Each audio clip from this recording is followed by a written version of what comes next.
My name is Stefan Neugebauer, and this week I have been investigating the disappearance of one of my colleagues, Emmett Black. When did you last see Emmett and where? On a bike after second period. I last saw Emmett 4 weeks ago when he was shopping for some bananas at Smith's Whole Foods. Who? Emmett. Emmett. Black, he was the dude who had your job. Oh, yeah. I last saw him in the tunnels. I don't know why he was in there, though. Okay, when? Like, last week?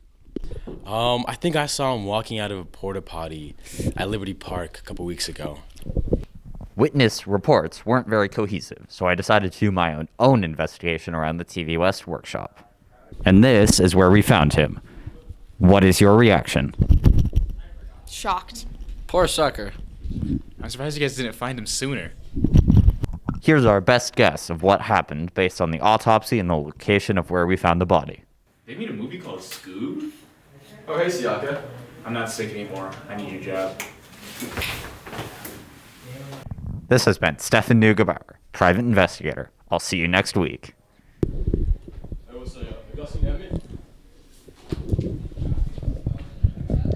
Hi.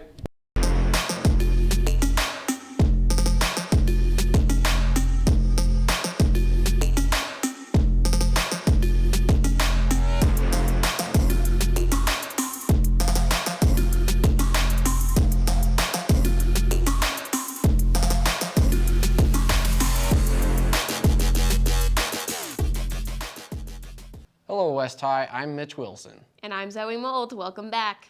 Now a report from Trayton Fox on our Family Resource Center. The experience is all too common for West High students. Some come to school hungry or otherwise unprepared for the day. The reasons for this are many. Some households haven't had the time or resources to buy all of the week's groceries. Maybe students are busy helping in the house with childcare, chores, or even taking on jobs to help out. Here at West, the Family Resource Center is here to help with some of those basic needs. This facility, this business, or this room was created so kids don't go home hungry. They don't come to school hungry. And so the goal of that is to provide emergency food, emergency snacks, emergency school supplies, and emergency clothing. So, how can the Family Resource Center help you? Let's say you've come to school and you're feeling hungry because you missed breakfast, or you don't have a pencil to use in your first period class. Maybe your backpack is worn out, or you need clothes in preparation for the coming winter. The solution? Stop by the Family Resource Center in room 231. So a student comes in and I just need their student number. So they write it on this form that is in the category of the needs that they have. If they're taking food home, then I advise them to come back towards the end of the day so they're not carrying grocery bags around with them to their classes. So it can be as discreet as they can possibly make it. If the kids are hungry at that time, we have a lot of snacks available for them. They sign into the snacks. If their family is in need of clothing, we can give them a voucher to Deseret Industries so they can go and get clothing for their family. We have a lot of other resources with being able to help them with their vision or if they need dental. Asking for help can be difficult, but at the Resource Center, all you need to do is ask. That's it. No need to fill out paperwork or get permission from parents. Well, I try really hard to keep the table so there's no students in here. So I would invite them in and just talk to them about how did you hear about this? What is it that you think that you might need? Do your family have any needs? And just trying to help put them at ease and make them feel comfortable and there's nothing to be embarrassed about. And, I just want to make sure that we can help them in any way that we can. Much of what you can get at the Family Resource Center is there to get you through the day, but you can also take home items to make dinner for the night. Students are welcome to see what's available, and if the Family Resource Center can't help, our Family Resource Center coordinator, Lynn Howell, will help you and your family get in touch with other sources for food or other needs. Not everyone will need the Family Resource Center, but the Family Resource Center might need you. If you have donations that could help their inventory, speak to Miss Howell in room 231. They also accept donations from the school's website. This has been Trayton Fox with TV West. Stay classy, West High. Now for a little insight on our cross-country team.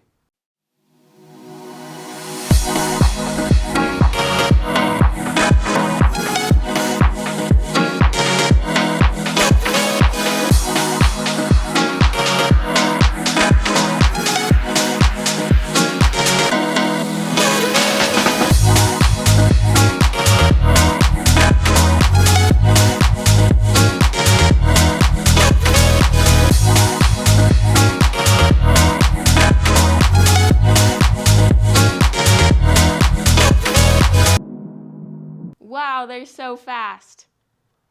Let's meet our next student highlight.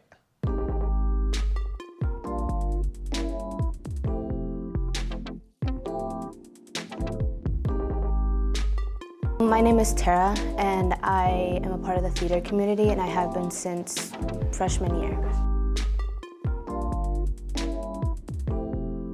I actually, ever since a kid, I've wanted to do theater, and when I entered high school, one of my friends actually recommended it, and I auditioned for Mamma Mia, and I got a really good role. I am a part of the PACE program, so they help a lot when it comes to grades, and they have one of the best advice that I can give, and they've helped me out since freshman year, and studying is basically all I do to succeed. Everything, like my laptops, my textbooks, notebooks, everything that you can think of. That's why my backpack's so heavy all the time. First lunch, definitely. Just because I can eat earlier, I don't think I can wait to eat. I really like pandas. Pandas are my favorite animal. The most, probably Vietnam, mainly because that's my dad's hometown, where I'm from, so I really want to visit one day.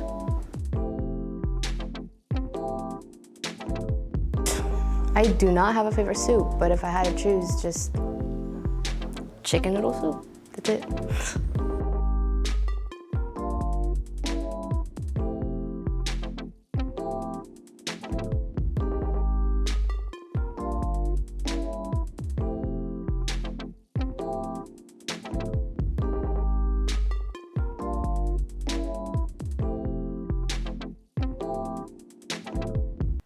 We would like to announce that we will have a Day of the Dead altar dedicated to Judy Davis this year. The altar will be on the 4th floor, and students and faculty can bring any items to add to the altar. This can be things from her classroom, a note, a poem. They can bring the items to room 411. We would like to take this next moment to honor Judy Davis for such a wonderful time at West. So I actually knew Judy before I came here to West High. I lived in the same neighborhood with her, and she was super excited when a position opened, and she said, you have to apply. You gotta apply, because we gotta work together. This would be so much fun. So I applied and came over to West, and one of the things that I love watching, that I loved watching about Judy is she loves her students. She loves to get involved with them.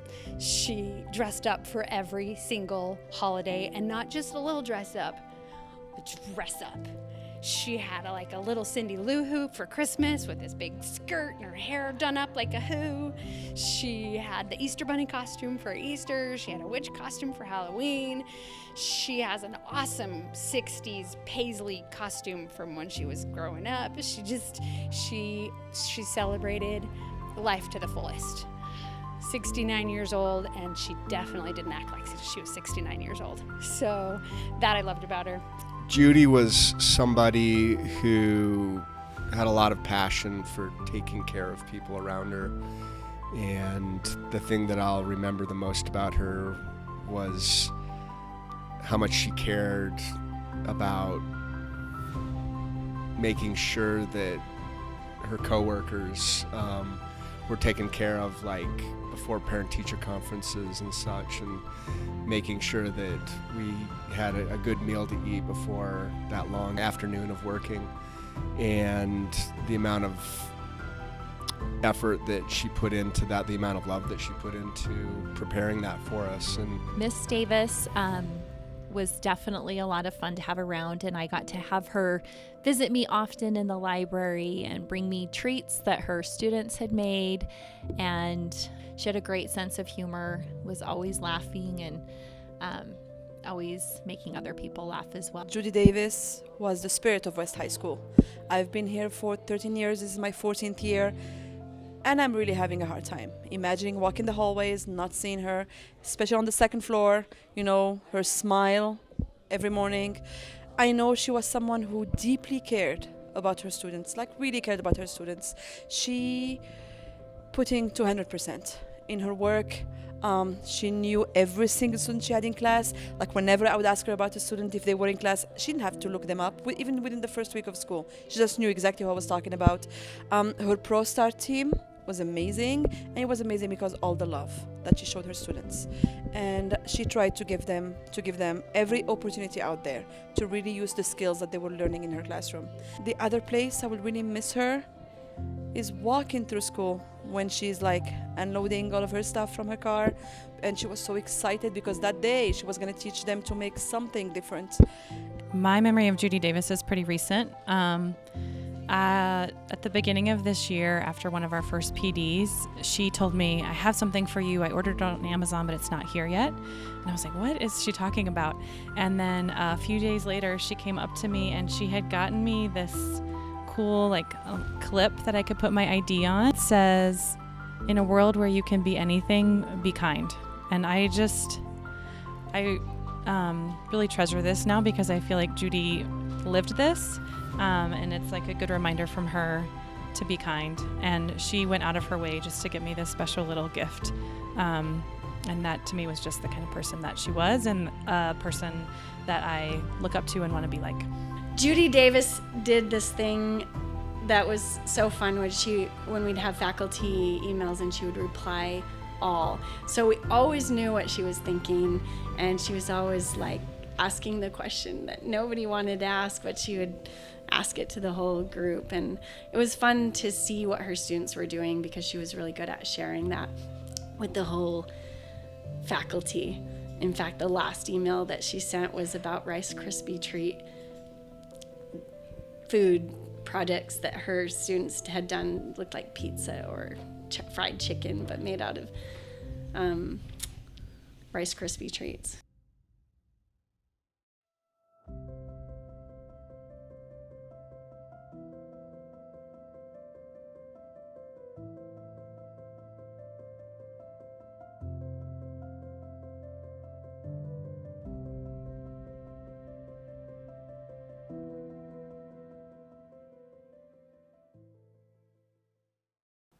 That's all for today, folks. Thanks for watching. Until next time, West High. Shout out to Thomas Workman.